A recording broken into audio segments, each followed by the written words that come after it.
moving to Logan County, Kentucky. In this little area of Kentucky, James McGready packed up his family and moved to Rogues Harbor, Logan County, Kentucky, and began pastoring and began preaching the need for revival. And as a result of his preaching, a revival broke out.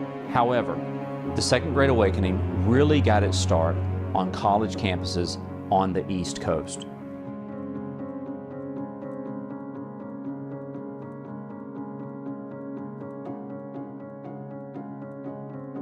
There were college campuses in secret for fear of how their friends would find out about it. Eventually, it became 4 Christians, and one night these 4 Christians were in one of the rooms and they just started singing, and other students heard them singing and began beating on their door and wanting them to stop singing. The president of the college intervened and sort of prevented it from becoming a riot, and he said, you know, if these people want to meet and be Christians, they can. In fact, they can use my office. And they said, well, they're going to meet and they're going to talk about Christianity. They began to seek. One of these would be Yale University. The students were... One of these would be Yale University. The students were raucous and ambitious and often drunk and partying and rather scandalous lives. Well, Yale selected a new president, Timothy Dwight.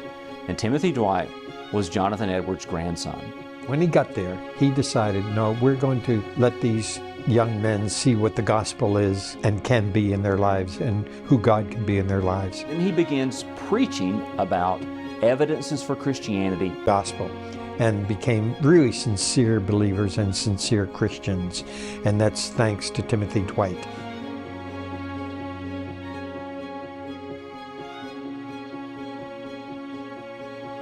They didn't even want to go home for Christmas break because they were afraid if they went home for Christmas break that they would lose the revival that had started. But instead, the Christians from Hampden-Sydney College and Yale University then went home on Christmas break. The Great Awakening is interesting because it starts at Yale University. So it's a university-based revival that then spreads out. The northern manifestation of the First Great Awakening was at Yale University. We generally put 1800 as a round figure date for that.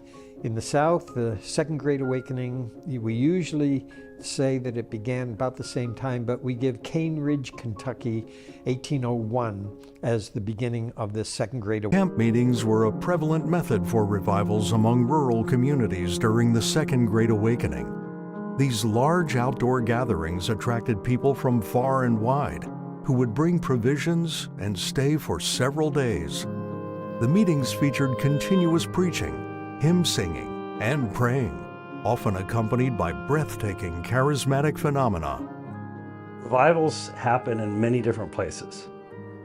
To unbelievable numbers. As many as 20,000 people came and assembled for 10 days or so, and they had tents and so forth and feeding stations for these 20,000 people. And the camp meeting grew over those 1 or 2 years so large that they would have multiple preachers preaching at the same time from tree stumps. And there are Presbyterian and Methodist and Baptist preachers there who are cooperating together. So preaching Christ crucified and the transformation that comes through sanctification. And a lot of times, you know, maybe they would cover the stretch of a river. So they would go, you know, say 100 miles down the river, preach at each settlement, cross the river, come back. And that's the circuit you run. And Francis Asbury was the king of that. Carried a black man with him named Harry Hosier who would preach to white people, which was the first time that had happened in the history of American Christianity. And there is at least one report where he would be the greatest preacher of that generation. So Francis Asbury was not only breaking down religious barriers in terms of how they spread the message of the gospel, but certainly Asbury was on the tip of the spear in terms of breaking down those racial barriers. People may not have access to regular preaching, you know, every Sunday. They may not have built a church yet in their frontier community, but they do see a preacher, you know, that system works really, really well for the Methodists. And so then you have this explosion of Methodism in the Second Great Awakening, so much so that the theology of John Wesley is the primary expression of evangelical theology. Finney changed the course of that with his lectures on revivals of religion, and he believed that you can prepare for a revival and that God will honor that preparation. He used so-called means for revival. He wrote a whole book on how to make a revival happen. In his book on the lectures, he tells the church how to prepare for a revival. He thought God has given us the means of revival.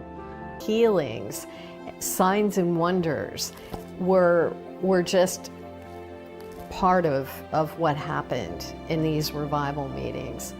He was invited to preach in a town in the midst of intense meetings day and night. He agreed to go and preach there. There are about 300 people there. They begin to sing, and the singing is so... Signed pledges to oppose drinking and also to not hold slaves. I like the story of Theodore Dwight Weld, who was invited to attend a Charles Finney revival by his female relatives because they wanted him to be converted. So he's sitting in the pew with his female relatives. New energy as people again are responding to God's call to serve. Out of the Second Great Awakening, you had these movements where people began to see that slavery was wrong. Even before that, John Wesley wrote very scathingly against slave owners.